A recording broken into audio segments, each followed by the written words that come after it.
Hello students, in this session we are going to start the chapter number 7, that is plant growth and mineral nutrition. Now growth hormones play an important role in the growth and development of the plant. Now the scientist called as Starling in the year 1906 coined the term growth hormones, or he proposed the term that is growth hormones. Then growth hormones are internal growth factors that influence growth.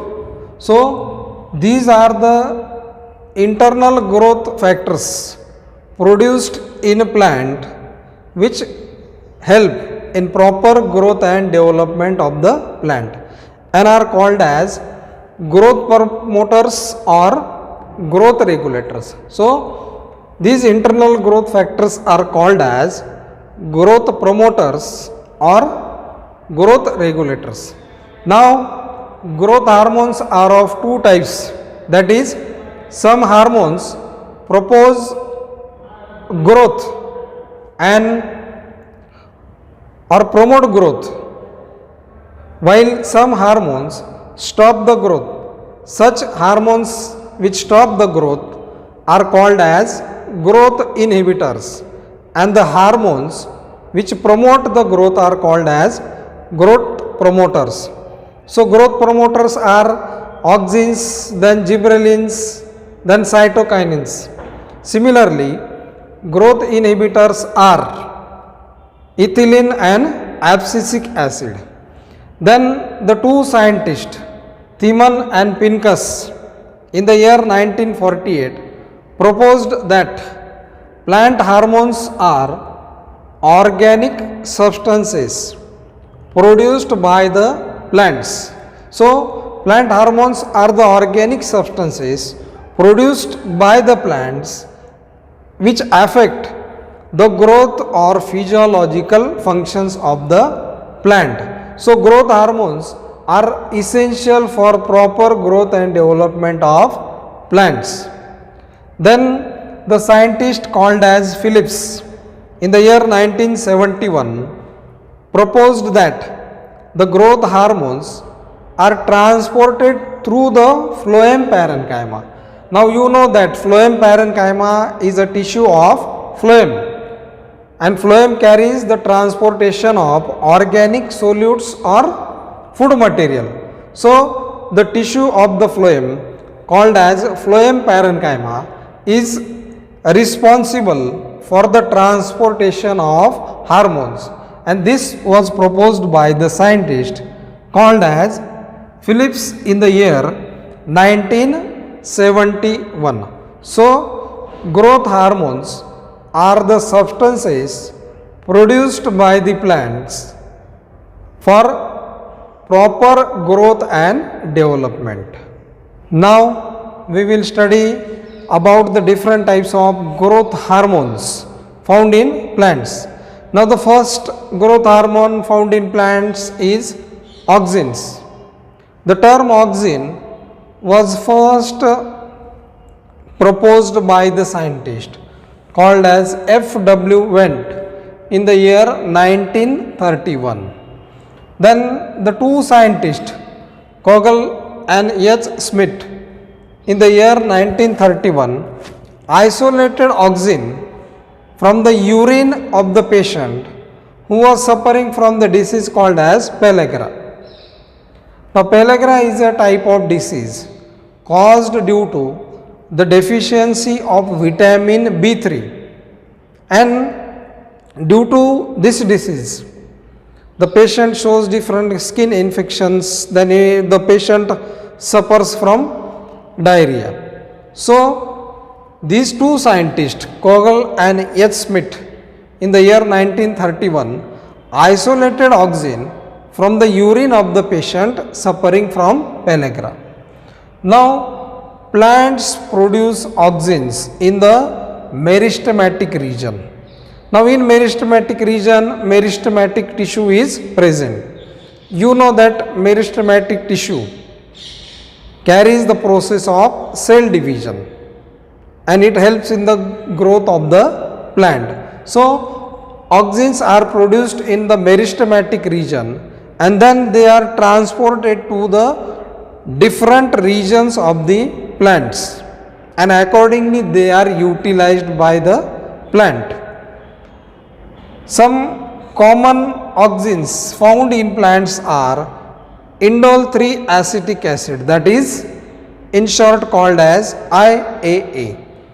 Then another one is tryptophan.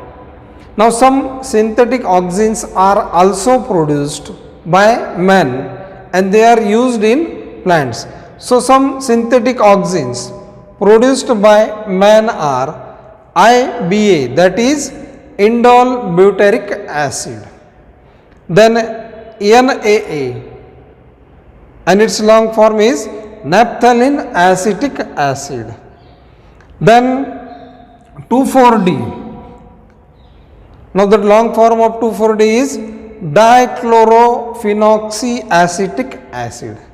So these are the some synthetic auxins which are artificially produced and utilized in plants or the growth of the plants.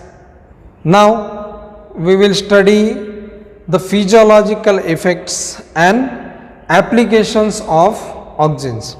Now auxins show physiological effects when used in plants. They can be used to carry proper growth and development in the plant.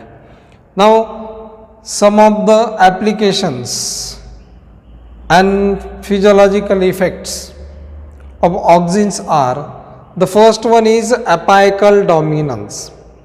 Now apical dominance, you know that apical dominance means, for example, we can see it in a plant.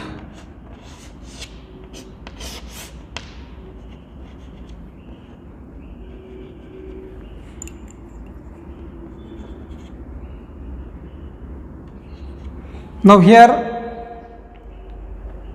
we can see at the top or at the apex of the plant is the presence of apical bud and the lower buds are called as lateral buds. That means the bud which is present at the apex is called as apical bud. Then here is the bud. So this bud is called as lateral bud. So what happens?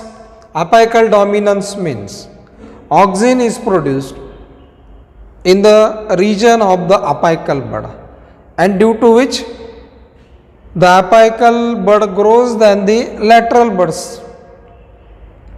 So this phenomenon is called as apical dominance. That means apical buds show more growth than the lateral buds.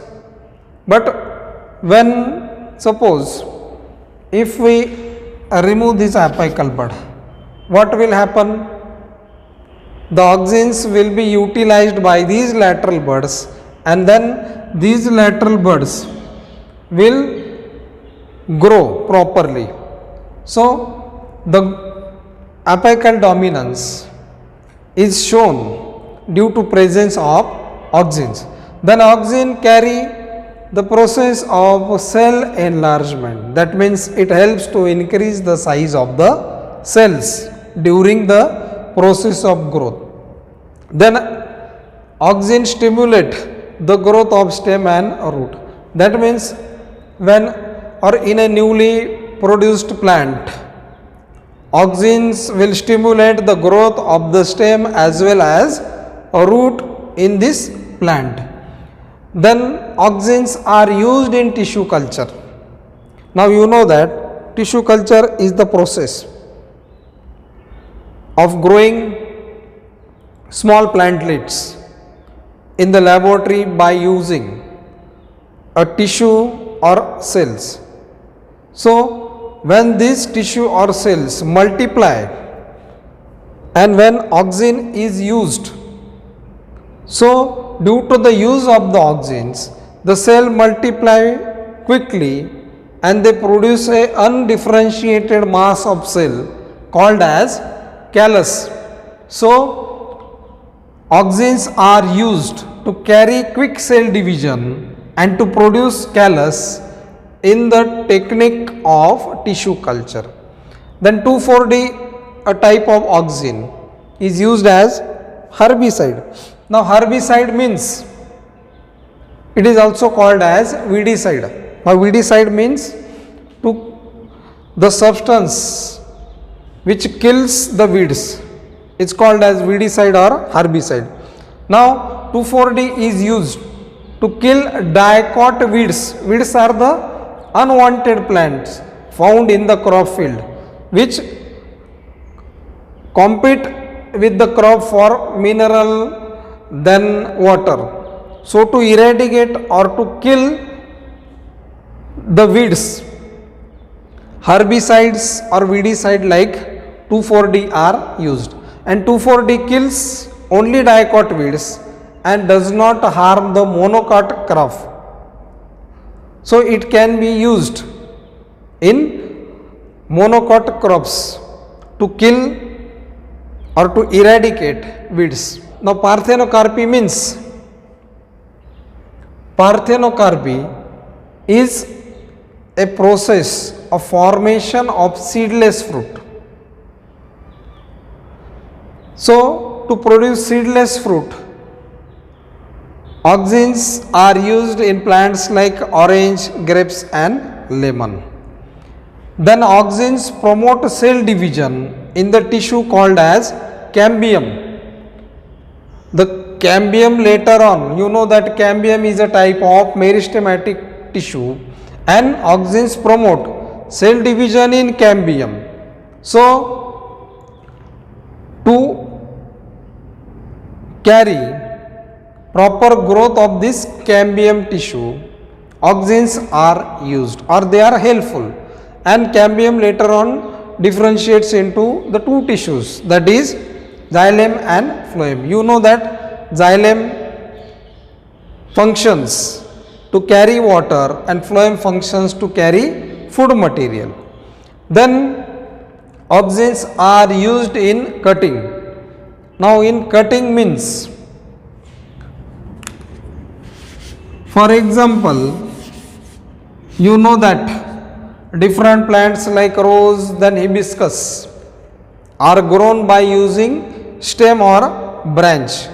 This process is called as cutting. So oxygens are used in cutting to produce early roots or to produce roots quickly, and these roots are quickly produced in the stem cutting. So you know that these plants, or when the stem is or the branch is planted in the soil, initially it develops roots, and these roots are quickly developed by the use of oxygen. Similarly, foliar spray of oxygens like NAA and 2,4-D is used for initiating flowering in plants like lychee and pineapple. The name itself indicates, foliar means the spray which is used for flowering is called as foliar spray. So foliar spray of NAA and 2,4-D is used to initiate flowering in plants like lychee and pineapple. Then oxygens are used to prevent premature fruit falling in orange and pear. Now premature fruit falling means the fruits get separated from the plant before maturation. This phenomenon is called as premature fruit falling. So this premature fruit falling is prevented with the help of auxins. Then auxins are used to prevent formation of abscission layer in leaves. Now this abscission layer in the leaves is formed at the base. Here the abscission layer is formed, and due to this abscission layer the leaves get separated or they fall from the branch. So to prevent the leaves from falling and to prevent the formation of this layer called as abscission layer, auxins are helpful. Then auxins help to break seed dormancy. Now you know that seed dormancy is a phenomenon in which the growth of embryo is temporarily stopped or it is suspended. So such seeds are called as dormant seeds, and the phenomenon is called as dormancy.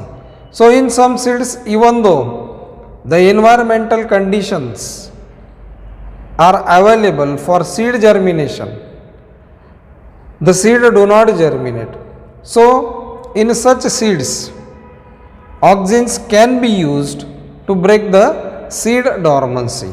So here we have seen the applications of auxins, as well as we have seen the physiological effects of auxins.